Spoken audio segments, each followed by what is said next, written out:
अस्सलामुअलैकुम। Principal and techniques in कम्बिनेटोरियस का हम chapter number 1 permutation and combination discuss कर रहे थे। आज हम chapter number 1 permutation and combination की एग्जाम्पल नंबर 1.4.3 को डिस्कस करेंगे। एग्जाम्पल नंबर 1.4.3 में वो ये कहता है, in how many way can a committee of 5 be formed from a of 11 people consider of 4 teacher and 7 student if।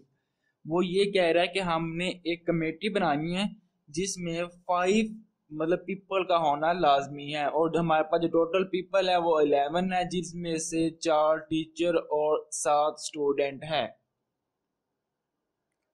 First part में ये कह रहा है कि there are not reservation in the selection, mean की कैसे मर्जी हम सिलेक्शन कर सकते हैं, हमारे पर डिपेंड करता है। हम चाहे कि सातों के साथ स्टूडेंट रख लें या 4 टीचर और 1 स्टूडेंट रख लें, मीन कैसे मर्जी हम सिलेक्शन कर सकते हैं, हमारे पर कोई कंडीशन इसने नहीं दी हुई।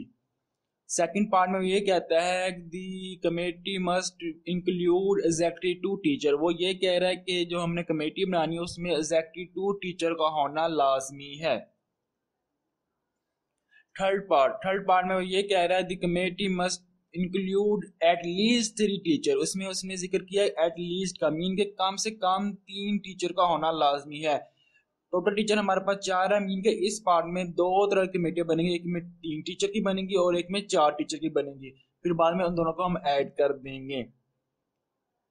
लास्ट पार्ट में ये कह रहा है कि a particle teacher and a particle student can not be both in the committee, mean के एक पार्टिकल टीचर है और एक पार्टिकल स्टूडेंट है, वो दोनों कमेटी के अंदर नहीं होने चाहिए।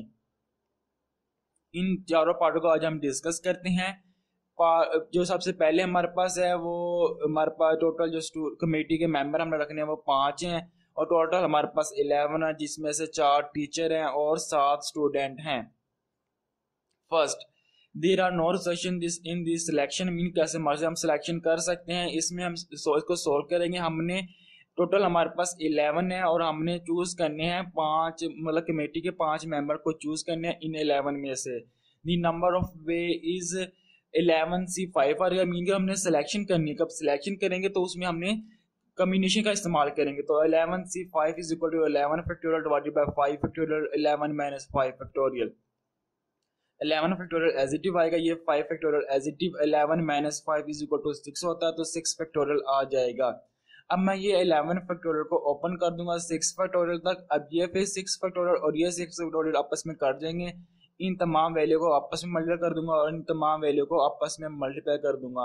कब इनको मल्टीप्लाई करूंगा तो मेरे पास जो जवाब आएगा वो आएगा 55440 और डिवाइडेड बाय 120। कब मैं 55440 को 120 पे डिवाइड करूंगा तो हमारे पास आंसर आ जाएगा 462। ये हमारे पास पार्ट नंबर 1 हमने डिस्कस कर लिया, पार्ट नंबर 1 को हमने सोल्व कर लिया। सेकंड पार्ट में वो ये कहता है the committee must include exactly 2 teacher, mean के हमने सिर्फ 2 टीचर को मतलब हमने सिलेक्ट करना है। एक कमेटी के अंदर हमने सिलेक्ट करनी है जिसमें 2 टीचर होना लाजमी है। तो इसको सोल्व करते हैं। जो टोटल हमारे पास टीचर है वो हमारे पास 4 है और जो टोटल स्टूडेंट है वो हमारे पास 7 है। मीन के मैंने फर्स्ट सिलेक्शन 2 टीचर, मीन के कब मैंने 2 टीचर सिलेक्ट करने हैं फ्रॉम 4 जब 4 में से, एंड कब मैं बकाया जो 5 टोटल मैंने सिलेक्ट करने हैं, मीन के 5 में से मैं 2 माइनस कर दूं क्योंकि 2 मैंने टीचर सिलेक्ट करने हैं, तो 5 माइनस 2 इज इक्वल टू 3 होता है। मीन के मैंने अब 3 स्टूडेंट सिलेक्ट करने हैं इन 7 में से, स्टूडेंट फ्रॉम अ 7। तो मेरे पास दी नंबर ऑफ वे इज आ जाएगा 4C2 एंड 7C3, मीन के 4 में से मैंने 2 टीचर को चूज करना है। जो टोटल टीचर है वो हमारे पास 4 है, उसमें से मैंने सिर्फ 2 टीचर को चूज करना है, तो 4C2 आ जाएगा। और 7 स्टूडेंट टोटल है, 7 में से भी मैंने 3 स्टूडेंट का मैंने चूज करना है क्योंकि मेरे पास टोटल जो कमेटी है वो 5 की है और मैंने 2 टीचर को चूज पहले कर लिया। मीन के 5 माइनस 2 इज इक्वल टू 3 होता है। मीन के मैंने अब 3 स्टूडेंट चूज करने हैं इन 7 में से, तो 7C3 आ जाएगा। 4C2 इज इक्वल टू 6 होता है और 7C3 इज इक्वल टू 35 होता है। 35 multiply by 6 is equal to 210 होता है। उम्मीद है आपको सेकंड पार्ट की समझ आ गई होगी। इंशाल्लाह नेक्स्ट वीडियो में part number 3 and part number 4 discuss करेंगे।